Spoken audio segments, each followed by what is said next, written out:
அஸ்ஸலாமு அலைக்கும். Welcome to Zaira views. இன்றைக்கி நம்ம பார்க்க போகிறது என்னென்னா, இப்போ வர்ற இந்த 2026 வருடப்பிறப்பு பிறக்க போகுது. இன்னும் 1-2 நாட்கள் தான் இருக்குது.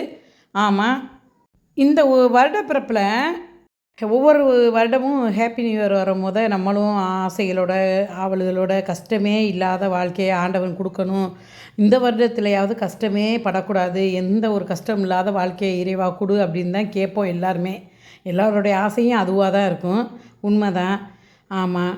ஆனால் ஒன்று நீங்கள் ஒவ்வொரு வருடத்துலையும் கூர்ந்து பார்த்தீங்கன்னா, உண்மையிலே இறைவன் உங்களுக்கு கஷ்டத்தை மட்டுமே கொடுத்துருக்க மாட்டான். நிச்சயம் நீங்கள் ஒரு நாளாவது மனம் விட்டு சிரிச்சிருப்பீங்க. 10 நாள் அழுதுருந்தால் கூட ஒரு நாள் உங்களுக்கு மனம் விட்டு சிரிக்கிற ஒரு வாய்ப்பை இறைவன் கொடுக்க தான் செஞ்சுருப்பான். ஒவ்வொரு வருடத்துலேயும் அவங்க வயசை நீங்கள் கணக்கு எடுத்துக்கிட்டு நீங்கள் பார்த்தீங்கன்னா, வாழ்க்கையில் எவ்வளவோ சோதனைகளும் வந்திருக்கும், எவ்வளவோ சந்தோஷங்களும் வந்திருக்கும். எல்லாருக்குமே இறைவன் ஒரே கணக்கில் யாரையுமே உலகத்தில் படைக்கவே கிடையாது. அதனால் அவங்க நல்லா இருக்காங்களா, இவங்க நல்லா இருக்காங்களே, நம்ம நல்லா இல்லையேன்னு யாரையுமே வெளித்தோற்றத்தை வச்சு எடை போட்டுறாதீங்க. எல்லாரையுமே இறைவன் படைச்சி விட்டு ஒன்று வசதி வாய்ப்பில் வேணால் ஒருத்தர் கூடவும் ஒருத்தர் குறைச்சும் வச்சுருக்கலாமே தவிர, கஷ்டத்தையும் நஷ்டத்தையும் சந்தோஷத்தையும் எல்லாத்துக்கும் இறைவன் சரி சமமாக தான் கொடுத்துருக்கான்.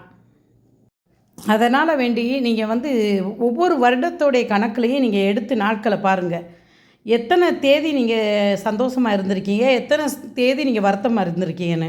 அதனால் வேண்டி ஒவ்வொரு வருஷமும் பிறக்கும் போதையும் இறைவா அதை கஷ்டமோ நஷ்டமோ சந்தோஷமோ எல்லாத்தையும் கடந்து போகக்கூடிய தைரியத்தையும் அந்த ஊக்கத்தையும் எனக்கு கொடு இறைவான் மட்டும் இறைவன்கிட்ட பிரார்த்திச்சுக்கோங்க. ஓகேவா? யாருக்குமே கஷ்டமே இல்லாத லைஃப்பை இறைவன் கொடுக்கவே மாட்டான். அப்போ அது லைஃபே கிடையாது. வாழ்க்கையில் கஷ்டமும் சரி சந்தோஷமும் சரி.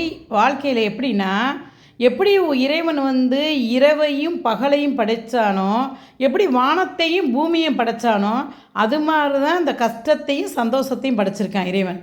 வானம் இல்லாமல் பூமி இருக்க முடியுமா? அதே மாதிரி இரவு இல்லாமல் பகல் இருக்க முடியுமா? முடியாது.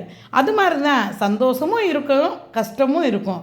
ரெண்டையும் எப்படி நம்ம கடந்து போகிறோங்கிறதுல மட்டும்தான் இருக்குது. சந்தோஷம் இருக்குங்கிறதுக்காக நம்ம ஆடுறதும், அம்மாடி கவலை வந்துருச்சேன்னு சோர்ந்து போகிறதும் இருக்கவே கூடாது. இந்த வருஷத்தில் அதை நீங்கள் மென்ஷன் பண்ணிக்கோங்க. எப்படின்னா, நம்ம தைரியத்தோடு செயல்படணும்.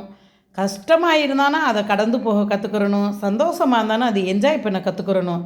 இரண்டுமே லைஃப்பில் இருக்க தான் செய்யும். அப்படிங்கிற ஒரு மனதைரியத்தோடு போங்க. இறைவன் எல்லாத்துக்கும் உங்கள் ஆசைப்படியே சந்தோஷத்தையே கொடுக்கட்டும். ஒரு நியூ இயர் வந்து போகையில் 1000 கேள்வி உள்ள, என்னத்தை சாதிச்சோம் என்ன சம்பாதிச்சோம் ஒன்னும் கணக்கில் இல்ல. ஓடுது ஓடுது வருஷமும் ஓடுது நிக்காத வேகத்தில, தலைமையில பாரத்தை சுமையாக ஏந்திட்டு